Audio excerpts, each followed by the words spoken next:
Thanks, Andrew. That was a great reminder. I just want to share quickly from Psalm 3 and then some of the story or what was going on at that time around it, and just a few things that stood out to me. I was listening to something this week, and the speaker said that most of the Psalms written by David were written largely before he became king. And I didn't test that out. I haven't done a study, so I'm just going off of what was told to me. But it resonated because many of the Psalms we know of were times when he was troubled and chased and hiding in caves, or definitely some of the ones that are most common, we can say for certain, were when before he was king, he was just in lots of trials, completely dependent on God, with the leader of Israel trying to kill him, or other kings threatening him, or realizing he couldn't trust other kings and stuff. So then I was reading through, I'm reading through the Psalms, and I've gotten to Psalm 3 so far, so pretty early on. But I was noticing Psalm 3 was a psalm from actually fairly well into David's time as king. Many things have happened. It's a psalm that he wrote to the Lord, inspired by the Holy Spirit, after he'd been king for a long time, after he'd fallen greatly with Bathsheba, and now he's reaping some of the consequences of that. The consequences were told to him that the child that they had would die, but also that there was going to be difficulties in his own household because of the sin he committed. And so now he's experiencing some of these difficulties. Absalom has risen up, which I'm going to get to. His son has risen up and stolen the hearts of the people, such that the nation of Israel now has been deceived into wanting Absalom as their king, thinking that it would be better if Absalom was their king, and David is now on the run because of that. So I'll just read a few verses at the start of Psalm 3 and then just share a couple verses from the testimony, what happened, and how it kind of ties, how we can kind of mesh the two together, and I think learn some lessons. It says in Psalm 3 verse 1, it says, "O Lord, how my adversaries have increased. Many are rising up against me. They are saying of my soul, there is no deliverance for him in God." And I'm not going to read it all, but if you read the account, it's primarily in 2 Samuel 15.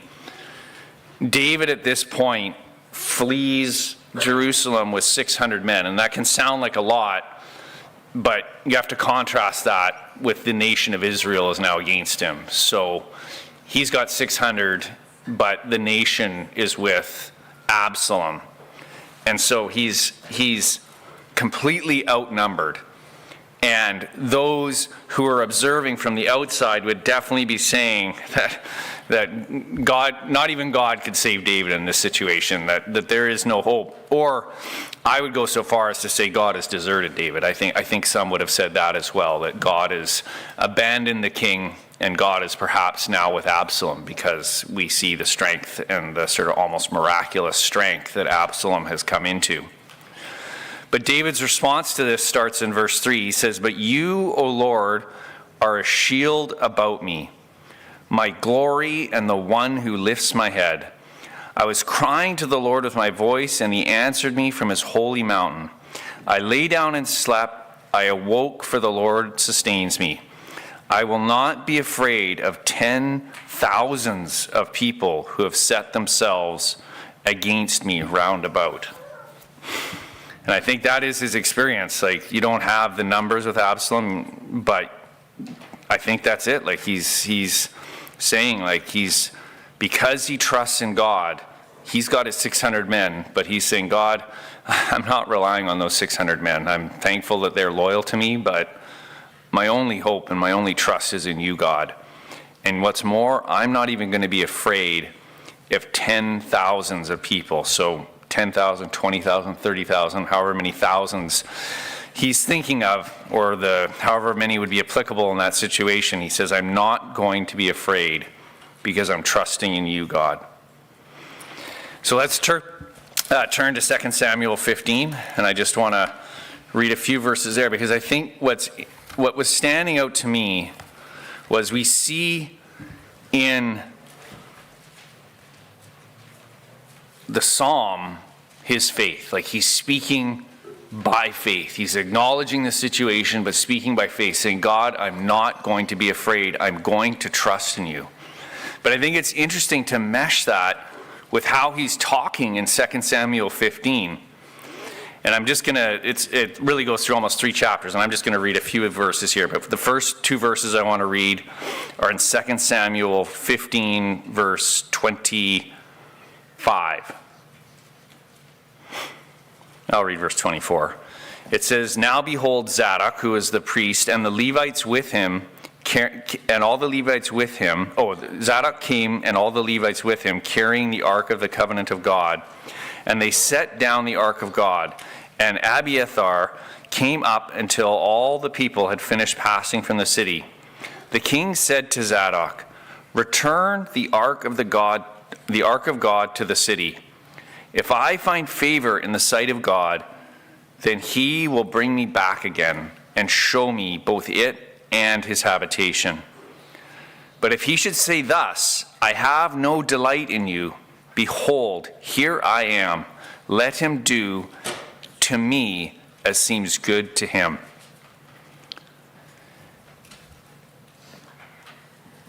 And I guess I was struck by, you could almost, if you read this in isolation, it would almost seem kind of,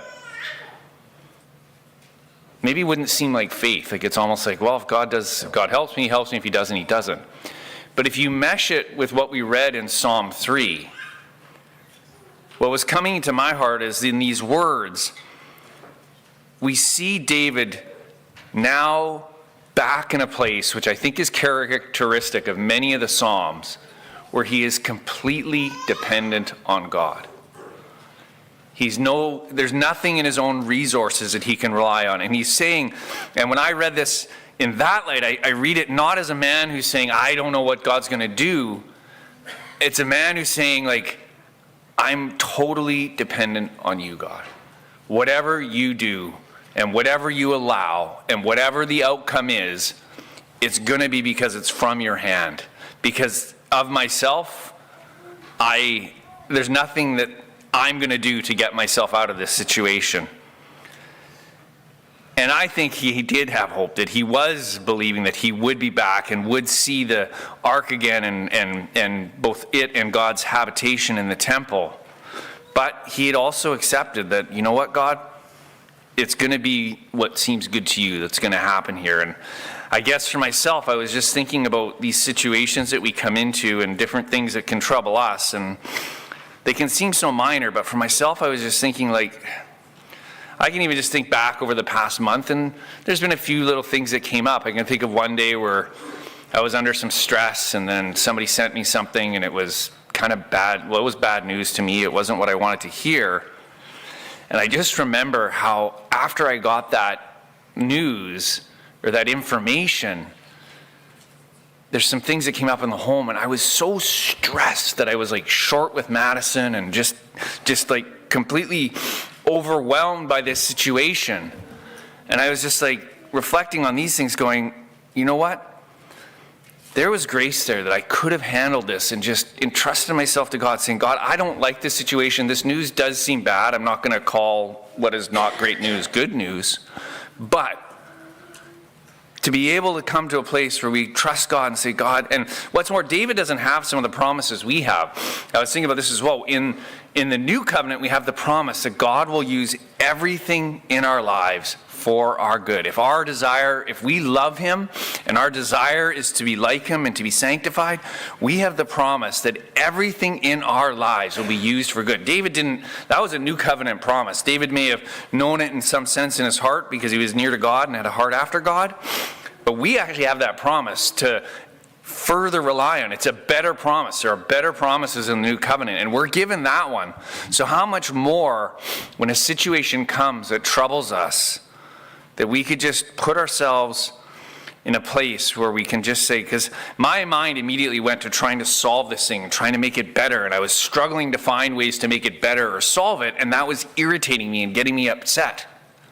Rather, I just feel like there's a lesson here if we can apply it and make it real in the situation when it comes, just how David really cast himself on God and said, God, this is horrible, but I trust in you. Whatever you allow, whatever seems good, that's what's going to happen. And he was completely cast on God. So next one I want to read is in chapter 16. We read in chapter 16, verse 7, we got Shimei, and he curses David. He says, Shimei said, when he cursed, get out, you man of bloodshed. This is 2 Samuel 16, verse 7. You man of bloodshed and worthless fellow. The Lord has returned upon you all the bloodshed of the house of Saul, in whose place you have reigned. And the Lord has given the kingdom into the hand of your son Absalom. And behold, you are taken in your own evil, for you are a man of bloodshed. And then Abishai wants to go and kill Shimei. And then David responds in verse 10. He says, but the king said, what have I to do with you, O sons of Zeruiah? Zeruiah, it's referring to Abishai who wanted to go kill him. Now speaking of Shimei, he says, if he curses me, and if the Lord has told him curse David, then who shall say, why have you done so? Then David said to Abishai and to all his servants, behold, my son who came out from me seeks my life. How much more now this Benjamite? Let him alone and let him curse, for the Lord has told him. Perhaps the Lord will look on my affliction and return good to me instead of his cursing this day. So again, we see I would say even more clearly how David was at this time, because he was brought to a place of total dependence on God, he just was able to accept what came. Those who were more carnal, those who were were not in the same place as David, were like, let's go kill this man because he's cursing you. And David's like, why am I going to go exert my power to kill this weak little man when I've got tens of thousands coming after me and I need God to deliver me? Why am I going to go try and let my anger at this little situation, this little man, cause me to reach out and do evil to him? When I need God to deliver me from Absalom, my son, who has come from my wounds and from me, and now seeks to kill me with all these tens of thousands. Why am I going to go and let the situation cause me to harm this person? And I just see David again just completely dependent on God, and he even comes to the place where he says this cursing is probably from God. And this is completely me, but I just was thinking as David was hearing these curses about being a man of bloodshed, and with everything that was happening, I couldn't help but wonder if his mind went to Uriah, right? Like went to the man he'd killed in the sin with Bathsheba. He's like, he may have realized that Shimei was a little off in calling him a man of bloodshed because of what had happened to Saul, but I believe, potentially, given where he's at and given he's now in a place where he's calling on the Lord and is drawn near to God because it is a time of trouble, I wouldn't be surprised at all if when he heard those words about bloodshed, he was remembering in his head, yeah, I am a man of bloodshed. I am. Not necessarily because of what happened with Saul, but I have sinned greatly and I have shed innocent blood. And if God is allowing me to be cursed this day, and if all of this calamity that's coming upon me is all tied to what I've done, my only hope is from God. And then you see that in verse 12, he says, perhaps the Lord will look on my affliction and return good to me instead of this cursing this day. And that, to me, is just an amazing thing. And I say that because I hope for none of us we would ever be in a situation where I know for certain we wouldn't be in a situation where some of the things that David had done, but I do think we can apply it to situations where maybe we can even say we've made a mess of things, right? Where we have the problems that are coming upon us and some of the difficulties we're experiencing are because of our own hand. Like I could even think of examples of, I haven't even experienced it, but like I'll just say this, like maybe there's problems in our family and we can look and see like, God, I messed up. I caused these problems. I can see it. And now there's difficulties coming from it. But the lesson we can learn from David in just that very specific example is that, you know what, God, now I'm humbled. I'm broken before you, and I'm leaning on you for deliverance and for help. And I'm going to have hope. Because that was the thing with David, is he one thing we see is a testimony throughout his life. He hoped in God. In situations where God was just allowing it, and he was being brought to places of dependence on God because of situations that were outside of his control, or in times even when situations came that were of his own doing. And I would describe this one as kind of his own doing. This is that he's reaping what he sowed in this situation. But even in the midst of it, he both receives the difficulty, he accepts it as from God, and I really see that most clearly with Shimei. He accepts it, that this is God has allowed this cursing to come, but he also had hope in the midst of it that said, perhaps God can return good to me instead of his cursing this day. He had a faith that just didn't give up. It was just quite remarkable that instead of despairing and just losing hope at everything was happening here, that he still would hope in God in the midst of this. And I think that's it. I mean, that to me is just the lesson that I was encouraged by in thinking about the psalm. Because I again go back to verse 3, Psalm 3 verse 3, it says, "But you, O Lord, are a shield about me, my glory and the one who lifts my head." He is just, I don't know. For me, he'd come to a place where he was again saying, like, all my power, like the power he had as king and some of the things that I probably allowed him to become complacent, his wealth, his power, all these things, the big army he had, all of those things had now been stripped away. But he'd come to a place where he said, the shield that I need around me is God. That's the shield that I need. And and the glory that he is seeking and the glory that he wants is not the glory of a rich and powerful king, but he wants the glory of God. He says, the glory I want is from you. My glory is from you, God. I'm extrapolating here, but I'm saying, he's coming to say that the glory that he desires would be the glory that God gives. Not the glory of wealth and riches and power and all he has as a king, but he does desire the glory of God. And he says, God is the one who lifts my head. And in this situation and in the situations we may find ourselves in, if we're unable to lift our own head because of the discouragement or because of the load in front of us or because of it seeming so impossible that God could deliver us. And